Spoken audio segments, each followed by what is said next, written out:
I kena scam tahun lepas, RM74,000. Ada this one guy lah, he was looking for this Rolex GMT Sprite tahun 2025. I'll transfer 74,000 to you now. Duit dah masuk dalam statement, and then esok pagi, my finance datang, bos, duit tu tak masuk dah.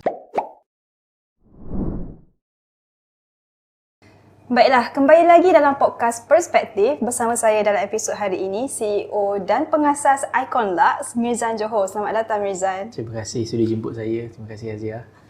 Baiklah, Mirzan, boleh ceritakan sikit bisnes Icon Lux ni pasal apa sebenarnya? Bisnes apa sebenarnya? Okay, so basically Icon Lux ni kita dah tubuhkan pada 3 tahun lepas, pada bulan Mac 2023. It was an unplanned business. Tidak ada perancangan pun yang nak get into this industry sebenarnya. But bila kita jumpa ada opportunity dekat this business, bila kita analyse the market, kita buat analisa, kita baca dari statistik, kita nampak yang market ni boleh pergi sangat-sangat luas. And even sebab kita jual barang orang, kita jual brand-brand yang very high luxury branded punya item. So dia tidaklah penat ataupun sesusah macam mana kita nak build our own brand. So our ecosystem adalah simple. Kita ambil back daripada orang, kita advertise, kita jual. But like I mentioned just now, it was an unplanned business. Kalau you tanya ada tak business yang datang daripada minat, totally tidak. Sebab memanglah minat tu ada, tapi macam kalau I minat mestilah jual barang lelaki kan. Tapi kebanyakannya, most of 99% of my product adalah kebanyakannya adalah handbag perempuan. So business kita adalah kita buat trading, urusan jual beli. But Alhamdulillah kita memang ada kita punya international partners yang kita source daripada Jepun, kita source daripada France, kita source daripada Thailand, kita source daripada Singapore, daripada Indonesia, daripada China. So Alhamdulillah lah sekarang kita dah start to be lebih matured in business, insyaAllah. Macam mana boleh dapat idea tu? Dia sebenarnya bukan idea tau. Dia sebenarnya macam ni. 3 years back, I was supposed to get married. Okay. So ni cerita ni, as much as I tak nak ceritakan benda ni lagi, but since it's a fact, so I kena ceritakan juga. I bukanlah nak cerita tu sebab nak mengimbau, tidak, tapi dah orang tanya kan. So ceritanya macam ni. Dulu sebelum I start this Icon Lux, I memang ada run my own business, Icon Plus Wellness dan Berhad.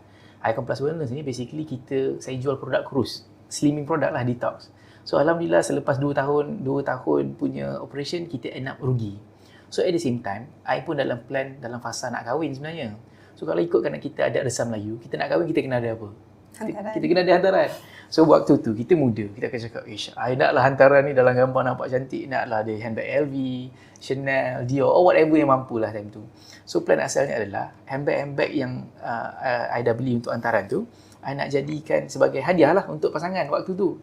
Tiba-tiba, takdir Allah, dijadikan cerita 32 hari sebelum I nak kahwin tu, at that time my fiancé tu, dia tarik handbrake, dia tak jadi nak kahwin.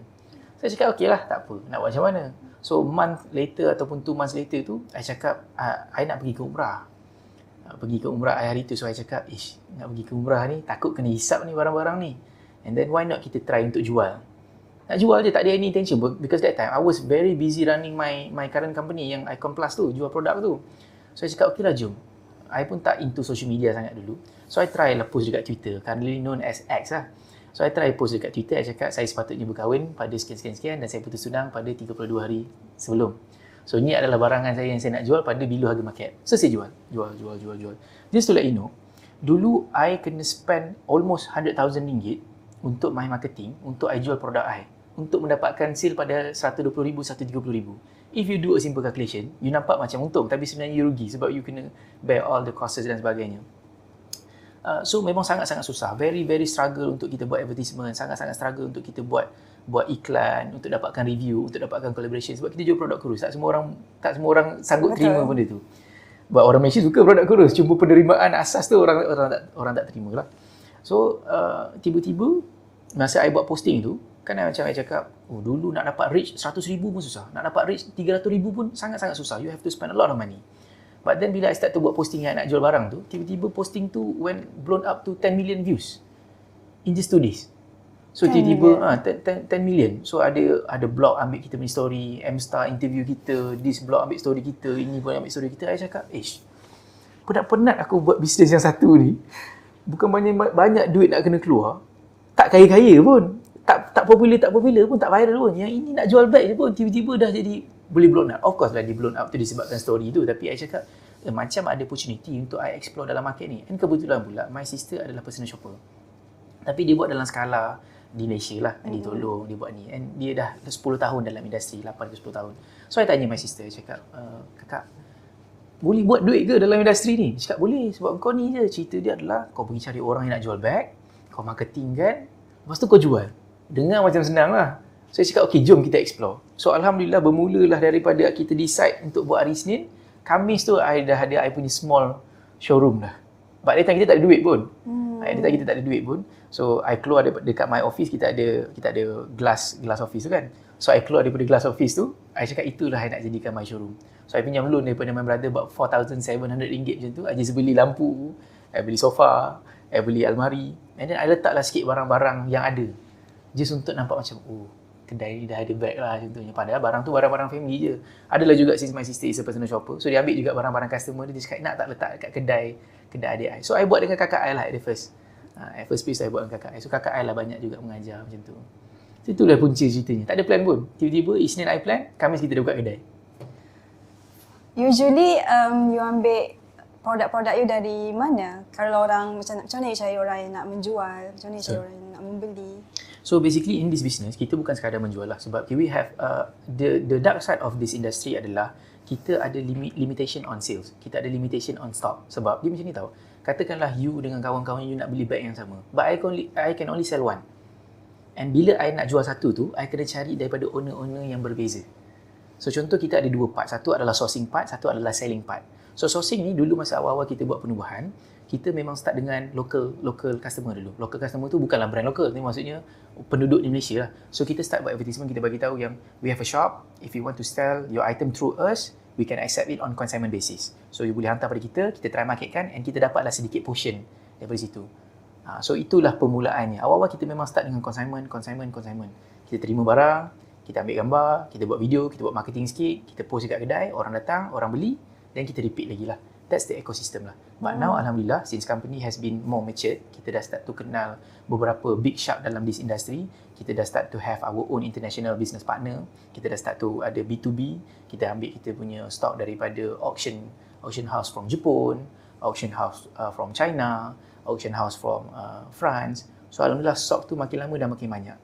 But this industry, dia tidaklah semudah macam mana you nak stock produk tau. Sekali datang 2,000, sekali datang 5,000. Dia tidak, sebab satu barang tu, dia datang dengan berlainan cost.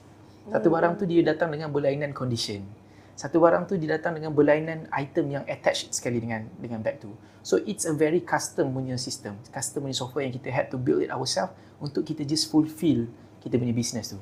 Sebab this industry, to be honest, tidak besar. Dalam Malaysia, tidak betul-betul well known yang betul-betul besar. So kita nampak opportunity yang kita ada dalam market tu. So I think that, oh, this market is huge. So why not kita tak ambil semua market, kita just ambil maybe 5% to 10% daripada market cap. Macam itulah. So bagaimana you bina trust dengan customer tu masa mula, sebab this is a luxury item. Betul. Kan? So maybe akan ada orang rasa macam, ni betul ke dia ni jual barang-barang yang betul tulen. Betul. So macam mana you dapat kepercayaan customer tu? Betul. I think not just me, I think every sellers pun dia akan hadap isu yang sama juga, whereby kita nak build kita punya trust dengan orang. So trust ni datang dengan dua benda. Satu adalah relationship. Kan, contoh kalau I nak percaya pada you, I kena tengok pada you punya credibility. And satu lagi adalah pada relationship I dengan you lah. Kalau I dah kenal lama, mungkin trust tu dia jadi lebih mudah. But I question myself, I'm still new in the industry. Macam mana I nak build trust ni pada orang? Orang pun tak kenal I, siapa nak beli dengan I pun? So apa yang kita buat adalah, on first year tu, kita memang start untuk explore, belajar cara macam mana identify back to original ataupun tidak. But at the same time, in order untuk orang kenal I, we start to do a lot of contents. Ada satu masa tu, satu bulan kita keluarkan dekat 2,500 content sebulan. Itu tak termasuk dengan actual story ataupun feed posting. Kalau total ada dekat 6,000 content satu hari. Sebab kita ada 16 platform.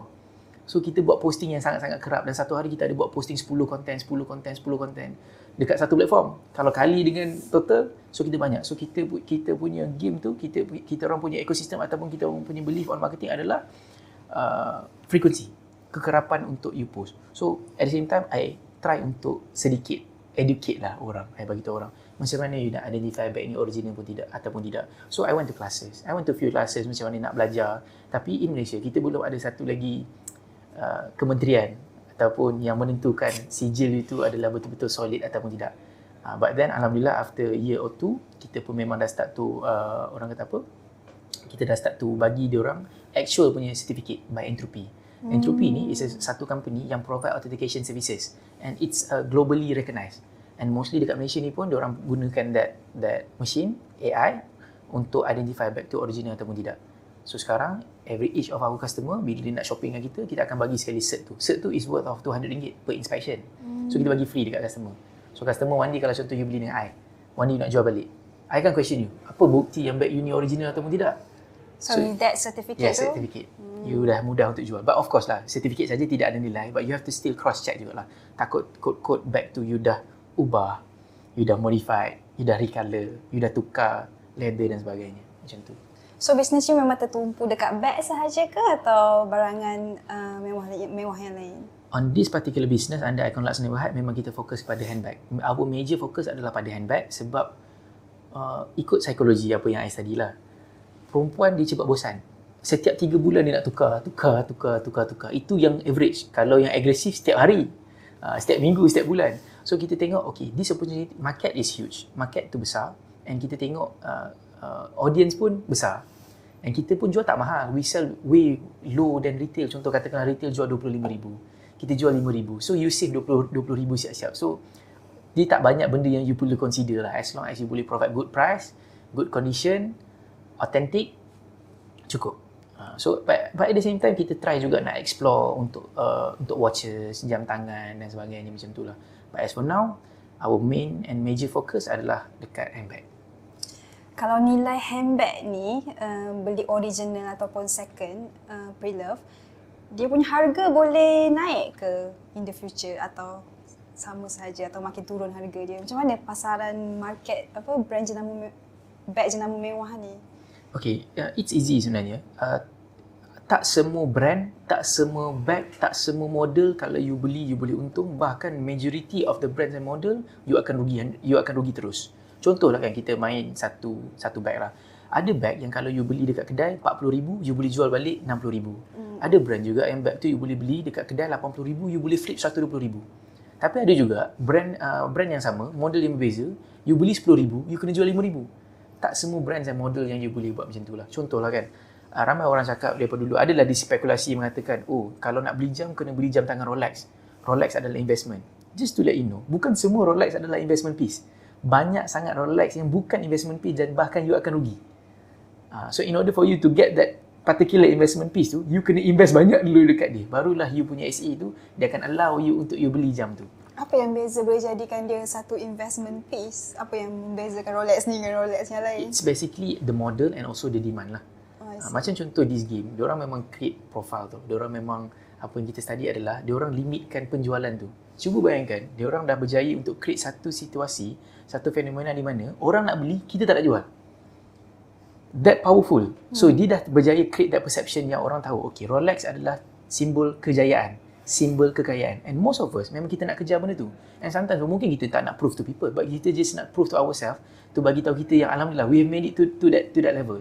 So kalau contoh, jawab pada persoalan you tadi kan, okay, kenapa kalau you beli Rolex ni you untung, Rolex ni you rugi? Simple saja, demand. Kalau Rolex tu you nak mudah dapat, kalau Rolex yang susah nak dapat tu you nak cepat dapat, you have to pay mahal. You have to pay more. You have to pay more. Contohlah kan kita ambil satu Rolex, Rolex GMT lah. Kita ambil GMT sports model, katakanlah kita ambil Pepsi ke dan sebagainya. Dulu dekat retail 43,000 ke 48,000 tak silap if I'm not mistaken. But now retail dah jadi 52,000. Boleh tak you beli? You masuk kedai? Tak boleh. Dia tak akan bagi. Dia cakap, I am so sorry sir. This watch is not available. It is for our VIP customer. Okay, dia akan tanya, so macam mana nak jadi you punya VIP customer? Oh, you kena beli jam ni dulu. Jam A, jam B, jam C. Dia akan cakap macam tu. Okay, so what's the price of this watch? Oh, jam ni harga tak mahal. 80,000 only. Oh, so if I beli jam ni, I boleh masuk queue untuk beli jam ni ke? Yes, boleh. Bila? I'm not sure. Maybe 6 months, maybe 2 years, maybe 3 years, or maybe tak dapat langsung. Ada banyak orang yang terus dapat, ada orang yang tak dapat langsung, ada orang yang kena tunggu setahun dulu, ada orang bahkan tunggu bertahun-tahun. Dia bergantung pada SA tu juga. Itu apa yang kita nampak lah. Walaupun diorang tidak adalah betul-betul protokol ataupun SOP yang mengatakan macam tu. But when kita baca the pattern, you can ask almost everyone yang tahu pasal game Rolex ni semua, diorang memang tahu itu adalah queuing game. So bila you beli jam tu, you expect, oh, if I beli 80k, maybe I boleh jual at 85, 90k. No, it doesn't happen like that. You boleh jual at maybe 60, Ataupun you lost duit sikit, maybe you lost about 5k, 6k, 7k macam tu. So that's the dark side of konon investment lah. I see. Bukan semua macam tu. So dia bergantung kepada brand itu sendiri dan demand orang dekat brand tu. Brand and model. I did not say contoh kan, itu tadi adalah yang jam. Katakanlah kita flip satu page, kita pergi ke Hermes pula. Hermes yang paling popular yang boleh flip duit adalah kita bagi tahu Hermes Birkin ataupun Hermes Kelly. But Hermes lain tak menguntungkan pun. You beli, you akan rugi. You beli, you memang tak akan untung. You beli kedai 12,000, orang nak jual balik pun 10,000. But you have to spend in order for you to get that back. That's the ecosystem ataupun permainan game bag mahal ni. Sebab diorang memang nak jaga, kita panggil OQP, only quality people. Dia tak nak ada dia punya buyer dia tu adalah reseller. Sebab dia nak menjaga exclusivity of dia punya brand. Sebab kalau contoh dia tahu kan, I nak menjaga I punya exclusivity, I tak nak pasarkan I punya bag. I tak nak bag I ni terlalu banyak jadi macam brand bag awam. So, I akan pilih customer I, siapa I nak beli. Oh, dengan Aziah ni boleh jual tak? I nak tengok. Dia ni nampak macam reseller. I hold lah dulu. And bahkan bila nak jual pun, dia kena dapat approval tau. Cuba bayangkan kita nak sale, kita dapat sale ni. Tapi kita kena dapatkan approval by our manager dulu. Barulah kita boleh tahu, kita boleh jual atau tidak. Macam itulah. Tadi you mention exclusivity kan. Ada kata-kata juga yang cakap sesetengah barangan mewah ni semua dibuat daripada China and ditukar-tukar label je bila masuk ke this country or other country. Bagi you, value apa yang buat orang nak beli nilai jenama mewah tu? To be honest, kalau kita study human psychology, manusia beli bukan berdasarkan logik, manusia beli berdasarkan emosi. And I believe that every decision that you make today ataupun before adalah majoritarily adalah berdasarkan emosi. I bagi satu contoh lah kan. Okay, pagi tadi you makan apa? Nasi lemak. Kenapa you makan nasi lemak? What is the main purpose of you makan nasi lemak? Sebab murah. Sebab murah. Okay, kalau nak betul murah, kenapa tak makan nasi putih kosong? Faham tak maksud I? So manusia memang beli walaupun banyak mungkin dia nak try to put logic in their mind, tapi kita always attach dengan emosi. Dan emosi ni dia bermain dengan status. Status ni bermain dengan brand. Sama juga macam kita. Kita daripada kecil pun kalau kita tengok, kalau kat pagar sekolah tu, kalau ada ayah kawan kita tu ambil pakai Mercedes, kita dah tahu dah. Kaya. Berjaya ni, doktor ni, profesor ni. So dunia dah memang ke arah macam tu. Memang manusia start to spend more adalah untuk mendapatkan status, untuk mendapatkan kepuasan. But ada tak semua orang sama? Tidaklah. Ada orang di spend untuk diri sendiri. Ada orang di spend adalah untuk kepuasan. Sama juga macam kita one day kan. Oh, saya nak rehat. Sebab tu saya nak pergi bercuti. Sasah bercuti tu lagi penat. Kenapa tak rehat kat rumah? Sebab kita nak fit kita punya mind and emotion. So, betul, ada juga brand yang contoh macam even iPhone itself pun, dia assemble dekat China. Tapi brand dia tu strong dekat US. So, dia still strong. Tapi kalau ada spekulasi mengatakan, oh, semua tu barang fake ataupun tidak, to be honest, I dah jumpa banyak bag. Beribu bag dah lalu depan mata. Mungkin beratus ribu bag yang dah lalu depan mata, tapi for my own training, dah memang beratus ataupun beribu bag yang kita inspire. Quality memang sangat berbeza, tapi one thing I have to share to you, kadang-kadang fake ni lagi bagus daripada yang original. Yes, I've seen so many fakes yang sangat-sangat sempurna. Yang sangat-sangat sempurna berbanding yang original one. But you have to be careful. Macam mana boleh jadi macam tu? Kenapa fake boleh jadi quality dia lebih baik daripada yang ori? Okay, so if you run, ni from my own speculation lah, pada I punya own findings. Bila you nak buat business, you have to understand yang this brand adalah distributor. Diorang ni adalah pengilang. Dia ada brand owner. Kita ni adalah reseller. So bila diorang nak mass produce, diorang produce banyak. Pakai mesin. And unlike the brand macam contoh Hermes ke apa, diorang memang made to be perfect punya bags. Tapi kalau contoh brand-brand yang kita easy access untuk kita dapatkan ni, diorang memang produce in mass. Banyak. And in negara lagi satu, untuk buat yang tiruan punya, diorang tend to be very perfect. Aku nak pastikan bag aku ni nampak sangat sempurna, nampak macam original. Tapi bahkan dia tidak macam tu. Adalah few brands yang kita nampak, oh, original macam ni. Tapi yang tiruan macam ni. Ini berdasarkan my own, I tak cakap benda ni fakta untuk orang, tapi I cakap ni adalah berdasarkan I punya own finding. Ini lagi sempurna. Tapi of course lah, maksudnya kita cakap sempurna tu bukan daripada segi keseluruhan. Daripada segi stitching, daripada segi material lagi cantik, lagi keras, lagi tahan lama. Ya ini tak tahan pun, tapi ni original. Macam itulah. Macam mana you differentiatekan antara original dengan fake? First adalah kita nak tengok pada dia punya consistency lah. Bila kita tengok banyak bag ni kita boleh recognize pattern. Sama juga macam mana kita nak kenal orang. Kita bukan recognize by nama, kita recognize by pattern. So kalau kita tengok orang ni, kalau dia suka bersukan, maksudnya apa? Dia akan busy. Kalau dia suka bersukan, mungkin dia tak nak makan nasi lemak dengan kita. So we recognize by pattern. So awal-awal masa yang I masuk kelas ni pun memang I memang certified appraiser. Dia memang diajar untuk macam mana kita nak recognize cara company A buat stitching, cara company A punya logo, dia punya measurement, dia punya spec, dia punya format, dia punya module. So kita start to recognize. But to be honest, company-company ni pun dia tak keluarkan blueprint tu. Kalau dia keluarkan, silap dia lah. Takkan dia nak keluarkan lah.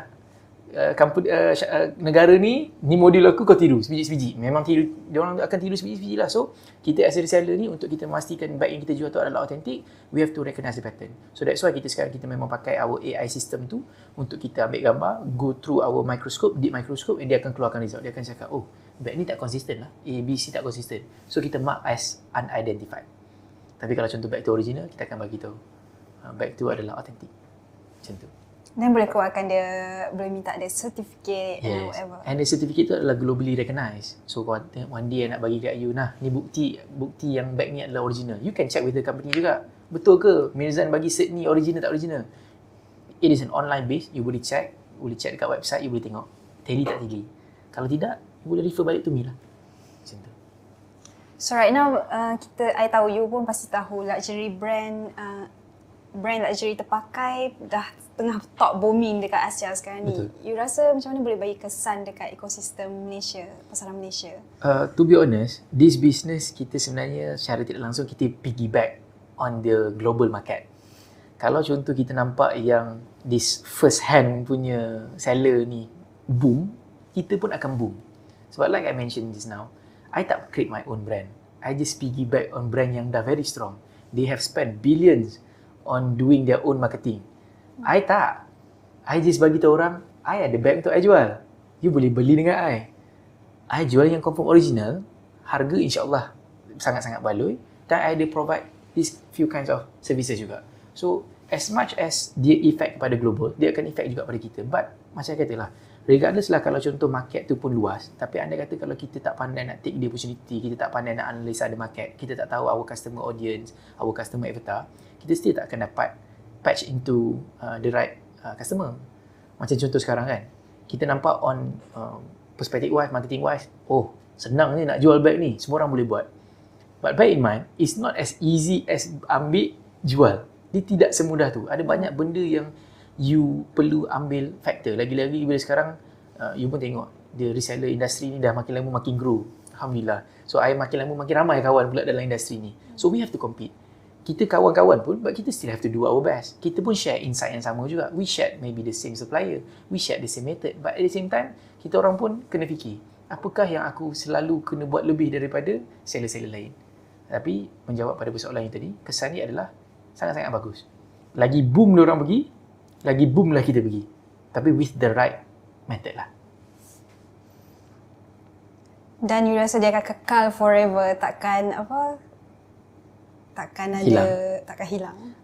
To me, semua benda tidak akan kekal lah. Tapi macam saya kata, macam from my side pun, kita tidaklah rasa this business is 100% secure for us. That's why kita ada beberapa company lain yang kita tengah run just to have a proper ecosystem, untuk ada satu ekosistem yang lebih stabil lah. Tapi pada I punya findings, selagi keinginan manusia ataupun nafsu itu wujud, selagi itulah insya-Allah akan ada. Sebab macam saya kata, manusia tidak beli berdasarkan logik. Manusia beli memang berdasarkan emosi. Contoh macam baju I jugalah kan. Kalau my main purpose logik tu adalah untuk apa? Logik tu adalah untuk tutup aurat. Pakai je lah baju pagoda. Contoh saya kan. Tapi I ada my own emotion. I have my own standard. I want to impress people. I nak look good. I want to look confident. So I belilah something yang boleh fit my ego, fit my confidence. Macam tu lah. So selagi orang macam I ni ada, selagi itulah I rasa cycle tu akan tak berhenti lah. Bercakap dari sudut psikologi emosi apa semua, boleh tak you mention apa super luxury item yang kita jarang dengar? Orang Malaysia jarang dengar tapi sebenarnya ramai je yang membeli sampai 80k ke contoh. Boleh bagi contoh? Dia boleh juga. Ada few brands yang, okay, kalau katakanlah macam kereta kan. Kereta yang kita dengar yang paling ganas mungkin macam Lamborghini, Ferrari, McLaren. There's this one brand kita panggil Bufori. Bufori ni memang tak banyak pun. Tapi kereta dia harga 5 juta, 6 juta, 7 juta. Kenapa kita tak tahu? Sebab kita bukan target market dia. So itulah kalau kereta lah. Tapi kalau contoh macam kita cakap pasal attire lah, suit for men. Kita selalu ingat Massimo Dutti, Ralph Lauren ataupun beberapa brand lain. There's one brand yang I memang sangat-sangat suka adalah Zegna. Dan secara nak pronounce dia agak susah, Ermenegildo Zegna. Zegna ni t-shirt kosong dia pun 5K, 7K, 6K plain. Brand pun tak ada. Kenapa kita tak tahu? Kita bukan target market dia. Macam itulah. So kalau untuk brand, kalau untuk handbags, ada one yang paling popular juga, kita panggil Bijan lah. Bijan ni dia adalah satu brand yang made by invitation. Wow. Yes. I nak jual kat you, tapi I akan pilih you jadi customer I. That kind of level. Sebab Bijan ni, dia positionkan dia punya brand adalah, dia memang nak orang yang powerful, famous saja yang pakai. Dia betul-betul jaga dia punya brand. How many case for that brand? Particular brand? I think minimum lah for Bijan tu, I think about 800k to 900k macam tu harga dia. In ringgit lah. Tapi dia memang betul-betul pilih. If you walk in dekat dia punya kedai you nak beli, I don't think they allow. Sebab dia orang betul-betul nak jaga brand dia. Dia orang tak nak ada anyone yang boleh tarnishkan dia punya brand. Macam tu. Mungkin sales dia tidak ada pergi. Ada orang Malaysia beli ke? Ada. Tak cakap sensitif tadi tu. Ada juga orang Malaysia yang beli, but tidak ramai lah. Ada tak I ada kemampuan nak jual? I think not yet. I belum sampai ke tahap yang I mampu nak access to the T1. Orang kata T20 kan, ni top 1 punya audience lah. Usually dari mana you dapat you punya distributor, supplier? As I said, awal-awal masa penubuhan syarikat kita memang tak ada siapa kenal kita. And we have to beg for people around us untuk jual beg dengan kita. I kena merayu tau. Tolonglah jual beg ni dekat I. Cuba bayangkan. Sampai tahap tu. Sebab kita tak cukup stok. So, on first year tu, Alhamdulillah, we managed to get it from our local suppliers, which is consignor. Macam you lah, I akan tanya, Aziz, you ada barang nak jual tak dekat I? Ada. Jual lah, I beli terus. And then I nego sikit dengan you, lepas tu I jual as long as I ada good margin, and then I jual. But now, Alhamdulillah, we start to have our own international business. Kita dah start to have our international sourcing from Japan, from France, from Thailand, Indonesia, Singapore, and also China. So, but we look forward untuk kita banyakkan lagi kita punya partners lah. You pernah ada pengalaman kena scam ke? Kena tipu ke? Yes, I do. Unfortunately, yes. To be honest, I kena scam tahun lepas RM74,000 daripada tangan I sendiri. Bukan tangan staff I, daripada tangan I sendiri. Kita sendiri pun pernah kena tipu beli bag atas dasar kita tak cukup bijak. And I sendiri, masa I kena scam hari tu adalah RM74,000 pada Februari tahun lepas. Cerita dia adalah sangat-sangat menarik, tapi I tak marah langsung. Ceritakan. Boleh, I tak pernah cerita ni dekat siapa-siapa lagi tau. So, dia basically ni adalah eksklusif lah untuk orang. So, cerita dia macam ni. I'm a reseller. So, basically I help people to get their own desired bags, desired watches, and I sampaikan untuk memudahkan pembelian dia. So, pada tahun lepas Jun pula, Februari, March macam tu, ada this one guy lah reach out to me. Dia bagi tahu yang he was looking for this Rolex GMT Sprite tahun 2024-2025. So I told him that we don't have it in stock, but if you want to pre-order, I boleh bawakan for you. And I'm selling it for 76,000 macam tu lah, 76,000. So he agreed. I urged dia untuk letakkan deposit untuk secure the sale. Dia tak nak. Dia cakap, it's okay, I'll come, I'll drop by and I'll just pay you directly. So Alhamdulillah, I cakap, okay lah, I'll securekan this watch will do for you. I put aside, please come to our showroom. But Alhamdulillah, dia janji nak datang pukul 4, dia tak datang. Dia cakap, I'm so sorry, I tak dapat nak manage my time. Boleh tak I nak jumpa you malam ni? I jumpa you dekat rumah you pun boleh. Okay. So in this industry, it is very normal untuk you attend client after operation hours. Sebab most of the rich people ni, T10, T20, T1, T5 ni semua, diorang tak ada masa. So diorang nak kemudahan, easy access. I want this watch, you deliver it to me, I pay to you. Simple. And banyak kali dah memang I attend client yang pada pukul 11 malam, 12 malam. Dicadangkan tak? Tidak lah. Tapi it is common. It's very normal. So malam tu pula, janji nak datang pukul 9, tiba-tiba dia nak datang pukul 10. Tapi nak datang pukul 10 tu, dia nak datang pukul 9 tu, dia bagi tahu yang, I tak jadi, tak sempat datang pukul 9. Just 10 minutes before 9. Dia cakap, I kena datang pukul 10. I cakap, okay. But sebelum pukul 10 tu, 1 minit sebelum nak jumpa tu, dia bagi tahu, Mirzan, I tak sempat nak datang. But my staff akan pick up untuk you. Nama dia sekian-sekian, nombor plate dia sekian-sekian. Macam tu lah. That's the MO lah. So, I cakap, okay, it's normal. As long as duit tu masuk, I'm okay. So Alhamdulillah datang, dia mengaku, saya staff kepada Sempolan bin Sempolan, I nak beli jam ni daripada dia. I cakap okay, but at the same time when I'm communicating with the staff, I masih juga communicating with the buyer. So bila I serahkan jam tu pada dia, I cakap semuanya okay ke? Yes, I'll transfer 74,000 to you now, 75,000 for you now. Saya cakap okay, lepas tu dia hantarlah slip tu pada kita. Bila dia hantar slip tu pada kita, kita ada tengok 75,000 ada tak masuk dalam bank. I just call my finance, saya cakap team tolong check ada tak 75,000 masuk dalam bank account. Yes, ada. Duit dah masuk dalam statement. I nak mention bank pun, bank tu start daripada C lah. Bank tu start daripada C, and benda ni dah banyak kali jadi. And selepas tu pun memang ramai sangat orang kena. Ada yang kena 200,000, ada yang kena jam, ada yang kena gold bar, ada yang kena tablet, ada yang kena iPhone. And bank C ni sampai sekarang masih tak nak ubah dalam sistem. Let me tell you the story di mana yang benda ni adalah very misleading. Macam mana I boleh terlepas adalah dia masukkan check, floating check rupanya. So bila I tengok I dah dapat slip tu, I tengok 74,000 dah masuk dalam bank. 74, 75, I'm not mistaken, sebab harga kos I dengan harga jual kan harga berbeza kan. So I tengok okay, team ada tak statement masuk dalam 74,000? Dalam statement in credit dah masuk 74,000. Baki account balance pun dah bertambah daripada RM0 terus jadi RM74,000. So kita assume dah lah available balance adalah 74,000 ataupun current balance adalah 74,000. So kalau you tengok daripada mata kasar, you boleh tahu tak bezanya? You tidak akan tahu. So you akan terus let go. Okay dah.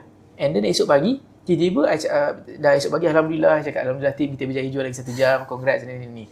Esok pagi my finance datang, bos, I nak bagi tahu duit tu tak masuk dah. Cakap mana mungkin tak masuk, itu instant payment kot. Bila check balik rupanya itu adalah floating check. Rupanya dia dah masukkan jam tu awal daripada pukul 5 sebab dia tahu yang dia dah minta bank account I awal tu. Dia dah tahu yang I masuk pakai bank C tu, dia akan masukkan bank C to bank C, check bank C to CDM, check deposit bank C, and dia akan terus appear. Tapi if you click another button, bila tekan betul-betul dekat dia punya bank tu, dia akan keluar available and also current bank account balance. So available adalah kosong, current adalah 74,000. I tak tahulah sekarang current ataupun available which one, tapi benda tu adalah misleading. So I fought with them. I marah dengan bank. I cakap kenapa you buat benda ni macam ni? And what's the point of you bagi tahu duit tu dah masuk, padahal duit tu tak wujud? I issuekan this matter. I cakap kenapa duit yang tak ada, buat apa nak ada kan? Duit tu memang tak ada. Bahkan cek tu datang daripada company yang bank account tu pun dah tutup. Can you imagine? So dia punya modus operandi memang macam tu lah. Yes, orang terus terang I cakap, masa I kena scam tu, yang lebih marah adalah staff I. I tak react langsung. Staff I marah I. Dia cakap, bos, kenapa bos tak react? Kenapa bos tak marah? Kenapa bos tak kecewa, tak marah, tak nangis, tak ada apa? Kenapa? My staff yang marah. I tak marah. I cakap, benda dah jadi. Kalau Allah dah izinkan untuk jumpa, then why worry? Tapi kalau Allah dah tak izinkan untuk tak jumpa, then why worry? Sebab benda dah jadi. So, saya cakap, okay, tak apalah. Hilangkan je lah 74,000 tu. Aku cari je lah 74,000 yang lain. I punya mindset macam tu. Sebab I tak nak di 74,000 jeopardize my mindset untuk I grow bigger than ever. So, you tak ada report polis ke? I ada report polis lah. Obviously, I ada buat report polis. But so far, Alhamdulillah, belum ada any progress lah. But to be honest, I pun dah redha. Tapi I keep questioning the bank. Kenapa you bagi sistem macam tu? I yang umur bawah 30 ni pun dah confused. Apatah lagi kalau dengan parents kita yang dah umur 50, 60 yang tak betul-betul tak familiar dengan banking system, you buat apa beza current dengan available? If I dah tanya you macam ni, mungkin dia cakap, oh current adalah ni, available macam ni. Tapi kalau I cakap dengan you, oh my current bank account ada 3 billion. I tunjuk ada 3 billion. You pun percaya. Tapi I just check kosong je. So I rasa benda tu very misleading lah. So I pun pernah kena scam. Penipu pun, yang penjual pun pernah ditipu juga. So it's an unfortunate event. But Alhamdulillah, I learn a lot from it. But sampai sekarang belum ada any progress lah. So I guess daripada kejadian macam tu lah kita belajar untuk lebih berhati-hati in the future. Yes, correct. To be honest, dalam bisnes ni, dia ada banyak juga risiko sebenarnya. Ada banyak risiko di mana yang you boleh terbeli barang curi. Bila you terbeli barang curi, polis serbu you punya kedai, you tidak ada pilihan untuk fight pun. You tidak ada, bukan fight, you have no choice even to defend yourself. True. You kena bagi je. So macam mana kita nak tahu yang bag tu adalah orang kata apa, barang owner ataupun barang curi? I pernah experience juga benda tu. I terbeli barang curi, polis datang serbu, ambil bag tu, rampas, dah I rugi lah. So you sentiasa berada dalam keadaan yang sentiasa ada risiko. So macam kereta, unlike kereta, You nak beli tahu kan? Oh, Aziah, you nak jual kereta juga ayah? Nama ni bukan Aziah pun, nama ni sembolan, ni tipu ayah. Nak bagi tamprim tak boleh. Bag, jam ni tidak macam tu. So you kena berhati-hatilah. Macam I pun hari-hari I doa, ya Allah Tuhanku, whatever yang kita beli hari ni, janganlah tiba-tiba ada barang curi. But of course kita adalah kita punya agreement, dah vet by kita punya lawyer, kita dah belajar lebih banyak. Tapi macam I katalah, if the authority came, you still tak boleh nak defend yourself. Kalau you defend, dia akan question you. Why you nak defend? You bersekongkol ke? Mungkin boleh jadi macam tu. So benda ni jadi pada I 3 tahun lepas lah. 3 tahun lepas, if you allow me to share, just in case kalau orang lain nak join into the industry, nak kena tahu jugalah. Bila you beli satu bag, you need to have a proper agreement. You nak kena tahu siapa seller tu, siapa buyer tu, apa copy of IC dia ke kalau nak jual ke, nombor telefon dia ke, alamat dia ke apa. Just untuk you track balik the owner. Sebab dalam market, kita tak tahu tau bag ni boleh jual ataupun tidak dengan mudah. Maksudnya boleh jual dengan mudah tu adalah bag ni purely okay ataupun dia ada dia punya own history. So terjadi pada I beberapa tahun lepas. I think it was our second ataupun first year of running the business. Ada this one time kita sendiri kena ada skill untuk scan manusia. Sebab kekurangan kita adalah kita treat kita punya customer semua equal. Kita tak ada pun nak Dia percaya semua. Dia ni macam tak kena je nak pakai LV contohnya kan. Dia ni macam tak kena nak pakai Hermes. Tak. Kita treat everyone equally. So tapi benda tu yang memakan kita juga. So first thing first adalah dia ada this one customer hantar bag pada kita. Dia nak jual bag tu pada kita. Market bag tu adalah retail going for 24k, 24,000. Tapi resell jual dalam 7,000, 8,000 macam tu lah. So kita offer untuk beli. Dia cakap, I tak nak consign, I nak jual terus. I nak jual pada harga sekian. So kita cakap, oh it's a good deal juga. Okay, fine. Kita terus authenticate, kita check and bag tu adalah turns out to be original and kita terus bayar. But Alhamdulillah, selepas 1 minggu, tiba-tiba polis datang. 3-4 orang datang ke kita punya kedai, bawa sekali dengan OKT tu, orang kena tuduh tu dengan siap bergari, dengan pakai baju purple tu, cakap, you, sempolan ni ada jual bag pada sini. I nak tengok bag tu dekat mana sekarang. So kita kena tengok lah. Dia kena check balik. Kebetulan pula bag tu under booking saja, bukan dah sold. Dia masuk je kedai, bag tu betul-betul depan mata. So, adakah ni bag dia? Yes. Dia tanya kita, adakah ni bag tu? Yes. Ambil lah. You bolehlah pergi buat sekian. Pergilah balai polis. You nak buat tuntutan? Boleh buat tuntutan dekat COKT ni. Bila nak buatnya? Bila tak boleh lah. And then bag tu anda kata kalau kes tu dah tutup, bag tu akan diserahkan balik pada pemilik bag tersebut. Yang kita ni bolehlah nak buat report, tunggulah dia keluar kejap macam tu kan, tunggu dia keluar lepas tu buat report lagi sekali. Bolehlah tapi you have to wait lah. Macam tu. Menarik lah. I macam ekosistem dia pun boleh jadi macam ni. Yes, dia sebenarnya it's a very interesting business tau. Sebenarnya you takkan expect benda ni akan jadi. And boleh jadi juga yang jadi cerita orang swap bag. Dia pun ada cerita juga. Contoh kan, katakanlah you dah kerja lama dengan I. Let's say if you're not sincere to work with me, you macam ada orang kata apa, niat jahat lah nak kerja dengan I kan. You tengok bag ni lama tak jual, you swap lah. Nobody will notice. No, nobody will notice. So since kita dah tahu benda tu akan jadi, so we upgrade our own security system. We have our own tagging, we have our own trackers, we have our own inspection punya schedule. Kita ada buat kita punya spot check. So alhamdulillah kita dapat tu not eliminate but at least mitigate lah. Mitigate the problem. Dia banyak benda boleh jadi. And if I tanya kawan-kawan pun kan, bukan even retail reseller, retail kat mall pun bila I tanya, diorang pun face same issue juga. Macam I suka bertanya sebab I tahu yang I ni bodoh. I tak pandai. Kalau I pandai, ada kaya macam Elon Musk kan. So I tahu I ni memang ngok-ngek kepala kemek sikit. So I banyakkan tanya, kalau ni macam mana? Kalau ni macam mana? I suka tanya. So bila dia bagi tahu, oh you macam ni, so I belajar. So we try to improve our system day by day lah. Macam tu. Kalau tengok kat Malaysia ni, mana distributor barang jenama mewah yang paling top? To be honest, adakah you pun tiru dia punya ekosistem juga? Sebenarnya bisnes ni macam ni lah. Business is about following apa yang orang buat betul. Sama juga macam kedai makan. Kita tengok orang buka ayam ni sedap, kita pun nak follow. It's the same ecosystem. Lagi-lagi kalau you ada leading company, semua orang akan tiru you. But you have to bear in mind, if orang tiru you, maksudnya you buat benda yang betul lah. Of course, there's a few sellers juga. I'm still new in the market. But Alhamdulillah, we managed to appear in the market sebab kita ada kepakaran on marketing. Because my brother run an marketing agency. So rezeki I kat situ. Ada juga company yang dah berada dalam industri ni for 20 years. 2 decade. Ada yang 18 tahun, ada 19 tahun, ada 16 tahun, ada 6 tahun. And we are still young. We are still a baby, baru 3 tahun. But Alhamdulillah Allah izinkan kita untuk kita appear more to the market disebabkan kita buat marketing yang sangat-sangat agresif dan sangat-sangat banyak. So in first year, kita masa I nak start the business, kita memang dah identify dah ada few sellers. I did not treat them as a competitor lah. I memang first masa I masuk this industry pun, I dah senaraikan seller A, B, C, D, E. I approach diorang, I jumpa diorang. Personally, I minta izin. I cakap, please welcome me to this industry. I want to learn more from you. I'm not here to compete. I'm still new. I'm willing to learn more from you. If you need anything, please let me know. And saya banyak berkawan dengan seller-seller lain. Saya tidak bermusuhan. Sebab I believe that collaboration is better than competing. You nak compete boleh, tapi penat. Sebab macam saya kata, market tu luas. Market tu maybe 500 billion punya ke, 500 juta punya cap ke. And you takkan mampu nak tapau semua pun. So, instead of competing, why not you just collab? So, I banyak juga. Macam I pun banyak je bag seller kawan I. Kita tak berkawan pun. But, he's a seller. She's a seller. Let me sell your item. Ada je yang bag company ni, I jual 80 bag dia. Yang ni 60 bag dia. Yang ni harga sale kat dia, I dah contribute berjuta-juta. Tapi yang penting, kita sama-sama profit. So, I selalu amalkan macam tu lah. But of course, there's always a competitor yang besar daripada kita lah. Kita ni anak ayam lagi, ikan bilis di dalam lautan. Nak compete dengan the sharks yang dah lama 20 tahun dalam industri. We are still new. We are still young.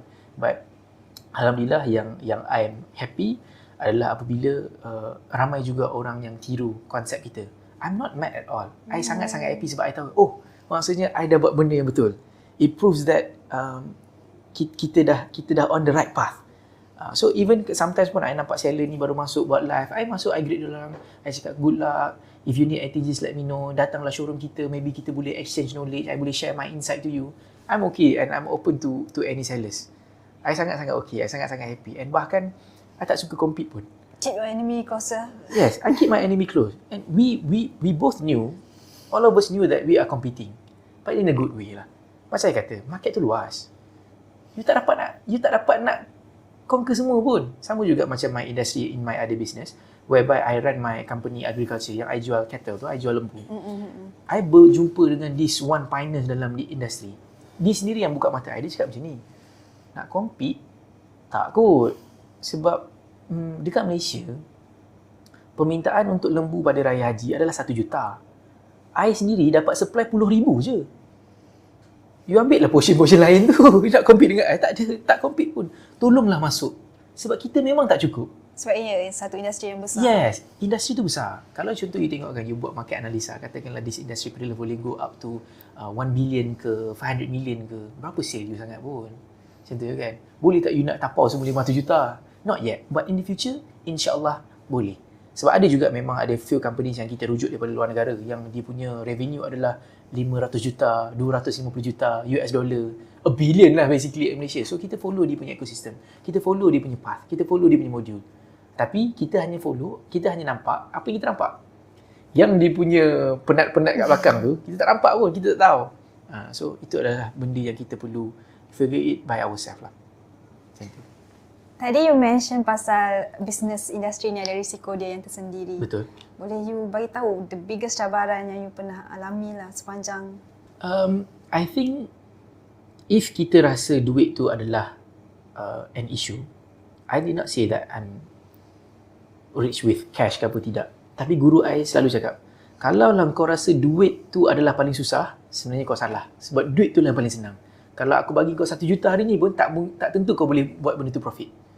Dia cakap macam tu. So, daripada ayat tu saja, dia dah ubah I punya perception. Sebab dulu I cakap, aku perlukan duit. No, it's not about the money. It's about the method. Sebab tu manusia pun, ada orang yang tak pandai nak buat finance management. Ada orang yang gaji juta pun, end up hujung bulan dia still tak ada duit. So, bila guru I cakap macam tu, I cakap, betul juga benda ni. Rupanya duit ni bukan isu. So, I tak pernah jadikan duit tu sebagai isu sebab I sentiasa mencari method macam mana I nak automatekan benda tu. Dalam industri ni, kalau you tanya I, apakah cabaran yang paling susah? Adalah untuk tengok apa yang kita boleh buat. Sebab in this industry, in Malaysia, tak ramai orang yang kita boleh follow. Macam tu je lah. Contohnya. Tapi, diorang hebat tak? Hebat. Sangat-sangat hebat. Very powerful. Very talented. Very successful. Tapi kita boleh follow takat itu sahaja. Contohnya. So risiko yang paling besar bukanlah risiko lah. I think challenge lah kot. I think challenge adalah untuk you build your team. Sebab sistem tak susah nak build. Sistem diikut je. Sekarang pun zaman AI, you boleh build almost everything lah sekarang. You boleh AI kan semua benda. So antara benda yang susah adalah untuk you build team supaya team one day boleh take over your place. Sebab benda ni sekarang dah sangat-sangat susah lah. Dah jadi sangat-sangat senang. You boleh tiru I buat business tu easily je. You tengok macam mana I buat iklan. You tengok cara macam mana I buat marketing. You tengok cara macam mana I buat posting. You tengok cara macam mana I buat live. Tiru je lah sebiji-sebiji. Tapi masa I nak figure macam mana nak buat tu yang susah. So the biggest challenge is to build a team lah. Sebab tak semua orang ada same goals and direction dengan kita. And sometimes if orang tu ada direction yang sama, goals yang sama dengan kita pun, it doesn't mean that they can accept pressure yang sama. Adakah you rasa trend beli beg mewah pre-love ni akan kekal atau hanya bersifat sementara? To be honest, I rasa dia akan kekal. Macam I kata tadi kan. Selagi wujudnya nafsu dalam badan manusia, selagi itulah manusia akan kerap membeli. Bukan kata dalam handbag saja, dalam apa saja industri. Dalam F&B ke, dalam hospital ke. Hospital pun ada hierarki. Ada bilik VIP, ada bilik yang dewan besar. Kenapa you nak bilik VIP? Sebab you nakkan keselesaan. You demand for extra comfort. Even flight pun sama je. Tak ada pun di sampai awal. Tapi kenapa ada business class? Tapi kenapa ada first class? Kenapa ada private jet? Sebab orang nak apa? Orang ada nak own their comfort. So, emosi ni memainkan sangat-sangat peranan yang sangat besar dalam bisnes. Orang mungkin akan anggap, oh this is technical. Tapi sebenarnya, business adalah about knowing ataupun recognize you punya audience punya pattern. Kalau contoh I nak jual barang dekat you, I kena kenal barang I ke I kena kenal you? Kena kenal I. Yes. So it's about recognizing and memorizing the pattern. You nak kena tahu behavior you macam mana. I nak tengok Azia ni, dia ni suka apa Oh dia macam ni, maybe dia ni orang praktikal kot. If you adalah orang praktikal, I duk jual emosi. Who cares about emotion? I yang tahu I nak kenyang je. Cakap, Azia, you kena makan chicken chop ni. Chicken chop ni sedap. Tapi you punya mind, you cakap, I don't care about sedap. I just nak kenyang je. Bagi I batu pun I makan kalau boleh contohnya kan. So, yang paling susah tu adalah untuk recognize human behavior pattern lah. So, manusia ni berubah-ubah kan. Baiklah, Mirzan, kita dah berada di penghujung rancangan. Sebelum kita tutup sesi ni, boleh tak kongsikan sedikit tips dekat mereka-mereka di luar sana yang baru nak memula jual luxury item? To all my fellow so-called new friends lah, whoever yang nak jump into this industry dan nak start, please make sure that you rujuk dulu kepada yang ada experience. And I don't mind untuk you datang pada kita dan kita sama-sama share insight. Sebab risikonya adalah you can build your brand bertahun-tahun lamanya. Tapi disebabkan satu silap, kalau you terjual barang fake, dia akan jadi risiko yang sangat-sangat besar. Your brand will collapse. So, my nasihat to you in terms of security adalah you have to have your own skill untuk cara macam mana you nak authenticate bag tu. If you tak ada skill tu, then cari someone. If someone tu tak ada, then cari sistem. Macam tu lah. Tapi if you nak kata-kata macam mana nak start into this business, my only advice adalah start small. Don't invest anything yet untuk you beli bag ke kedai ke. Tidak mengapa. You can start as a personal shopper dulu. I request dekat you nak apa beli barang, I pergi carikan, I gain profit and repeat and start to build team. Bila you dah ada your own team, you dah senang nak buat duit, you dah boleh tidur pun duit masuk, and at the time tu lah baru you boleh relax lah. Baiklah. Terima kasih kita sudah berada di penghujung rancangan. Terima kasih Mirzan kerana sudi berkongsi kisah bersama Perspektif hari ini. Kita jumpa di episod yang akan datang.